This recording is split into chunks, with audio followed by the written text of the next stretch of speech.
Hello, Gemini. Ito yung reading mo sa mga susunod na araw. Pero hindi ko to lalagyan ng specific na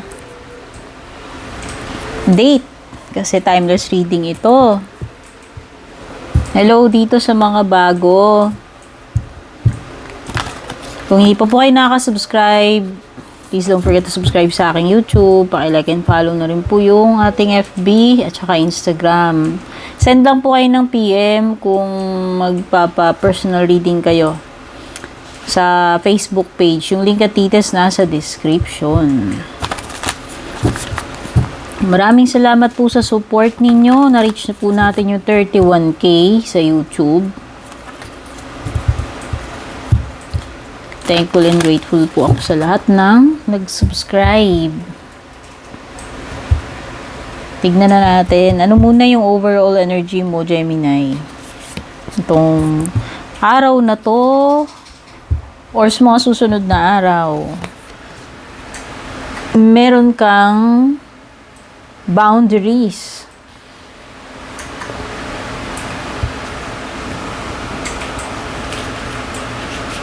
At possible na outcome mo ay morality.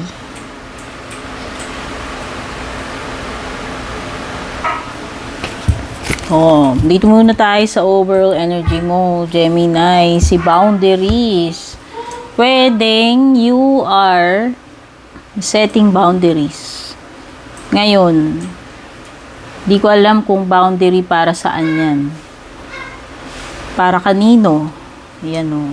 You have to set boundaries daw kung hindi mo pa ginagawa yan, Gemini. Merong mga tao na lumalagpas sila doon sa yung kumbaga kung hanggang saan lang dapat sila nag-i-interfere sa buhay mo o sa iyo. No? Ito yun. Mas maganda na nagseset ka daw ng boundaries mo, Gemini, para hindi ka, ano ba tawag dito, na-abuse or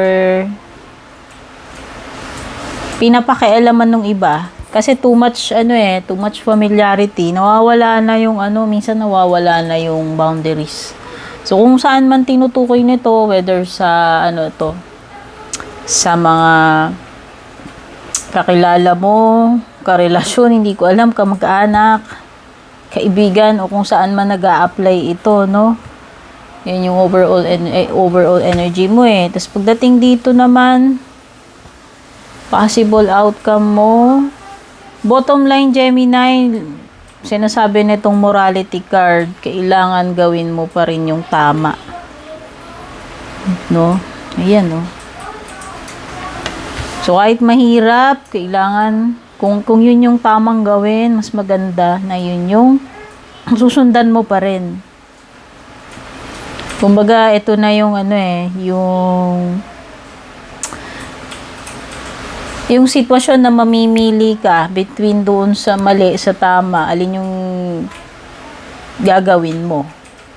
Yung easy pero mali o yung tama, mahirap pero yun yung tamang gawin. Bahala ka na, choice mo yan eh. Kumbaga, bottom line,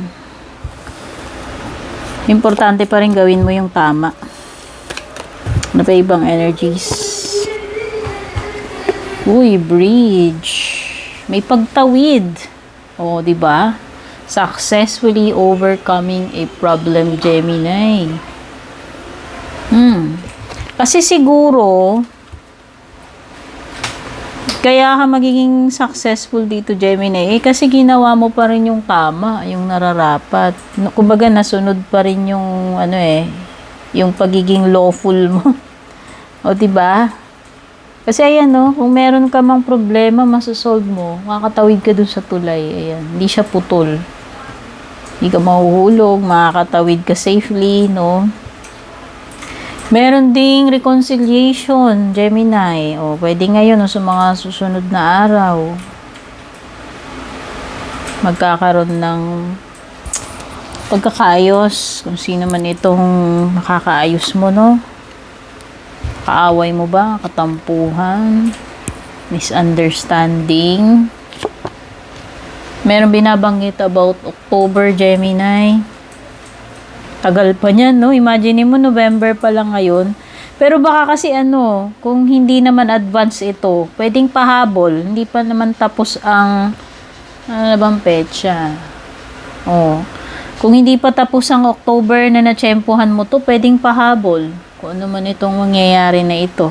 Itong October. O kung hindi, next year na yan. Ito pa, Gemini, oh. Masyado ka daw concerned pagdating sa sexual matters. Ano ba yun? Kaya na lang laman ng isip mo, Gemini. Ano ba yan? O, hindi ko alam. Bakit may ganyan? Ikaw nakakaalam niyan. Tingnan naman natin yung love life ninyo, mga Gemini. Itong araw na to or sa mga susunod.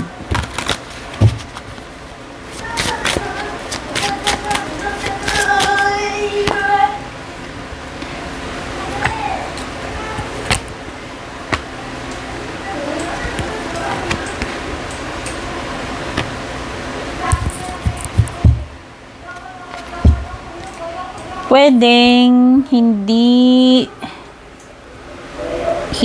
ka na natutuwa sa nangyayari ngayon sa inyo ng person mo. Pwedeng hindi niya nare-reciprocate itong pagmamahal mo or kung ano tong gini-give out mo dito sa person na to. Pwedeng hindi mo na-feel na equal yung yung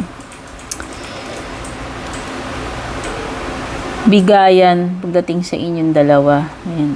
Nako-confuse na nga iba sa inyo daw dito. Ayan, oh. Feeling nyo unclear kung ano ba talaga standing mo or ano ba talaga tong real deal nitong relationship ninyo. Tapos may ganito pa, lalo ka pang nako-confuse kasi nararamdaman mo hindi naman equal itong person na ito pagdating sa pagbibigay na kung ano yung binibigay mo rin sa kanya. No? Yun. Dama mo yung diferensya, kumbaga, napapansin mo. At yun yung isa sa nagpapagulo sa isip mo. Ayan, oh. Ano ba talaga yung standing nitong relationship ninyo? Ikaw kasi sa'yo maliwanag. Ikaw, ibig sabihin pagdating sa'yo wala kang problema kasi ikaw sure ka pagdating dito sa person na to, pero siya doon ka naguguluhan kasi nga parang hindi pantay, hindi equal yung bigayan pagdating sa affection, no?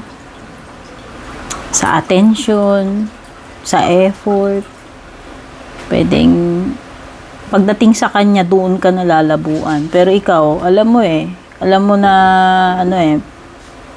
alam mo kung mahal mo yung tao, sure ka sa feelings mo. Siya yung magulo para sa iyo, okay?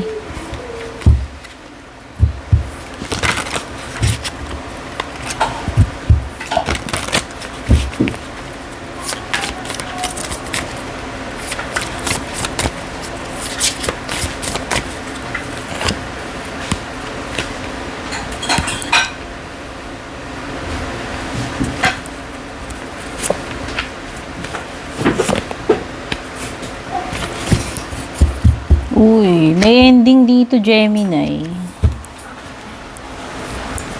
May mga dapat nang i-let go. Ayan yung death card, oh. Ano naman itong magtatapos eh. Pero kung mag-alala kasi,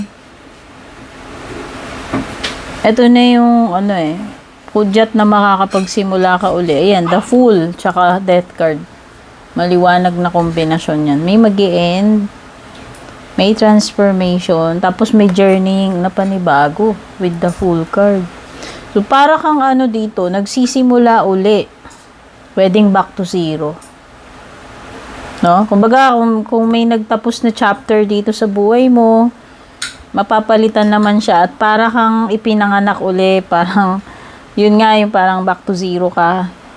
Back doon sa simula sa pinakababa, kumbaga level 0, paakyat uli. Ano to? Panibagong journeying, panibagong chapter ng buhay mo, panibagong experience. Pero ang sabi naman dito, you are guided and protected dito sa iyong magiging journey, kaya no need to worry, Gemini. Kasi you are guided and protected dito sa iyong magiging journey. O, kung magta-travel ka, pwede rin. Basta ito ay panibagong phase ng buhay mo na na nagsisimula ka uli. At parang ikaw ay very optimistic naman pagdating din sa bagay na yan. Hindi naman mabigat yung kalooban mo, no? Positive lang. Tapos meron ka ring Ten of Cups, ang ganda. This is fulfillment pagdating sa relationships, ayan, no? You will have all you're wishing for in a relationship, Gemini. Kung hindi ito nangyayari pa ngayon, baka paparating pa lang. Punong-puno ka ng cups dito, ang dami. Ibig sabihin lang yan, Gemini, contented ka and happy sa kung ano man ito na tinutukoy ni Ten of Cups. Hindi lang ito sa romantic, ha. Pwedeng sa romantic, pwedeng iba sa inyo, no? Actually, pwedeng wish come true ito.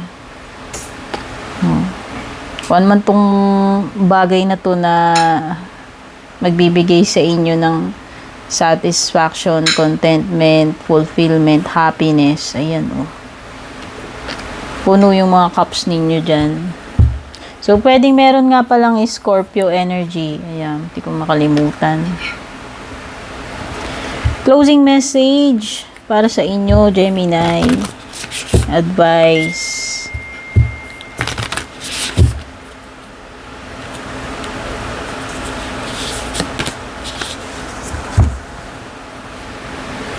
Love who you are. You are divine, delightful, and deserving of the wonderful things life has to offer. O kanino ba nagsisimula yung pagmamahal? Di ba syempre sa sayo muna. Yun naman yun paano, kumbaga parang kakambal ng respeto para respetuhin ka. Diba? Respetuhin mo rin muna yung sarili mo. Ganon din yung love. No? Hindi ka makakapagbigay ng love sa iba kung ikaw mismo yung cup ng love mo empty. Ayan, no? You deserve to be loved. You are lovable. O kaya yan yung i-project mo. Baka kasi pwede nga papabayaan mo rin yung sarili mo, Gemini. Ayan, no? Okay, Gemini. Ito yung mga nakuha ko. Don't forget to subscribe. Don't forget to like and share. Take care and God bless.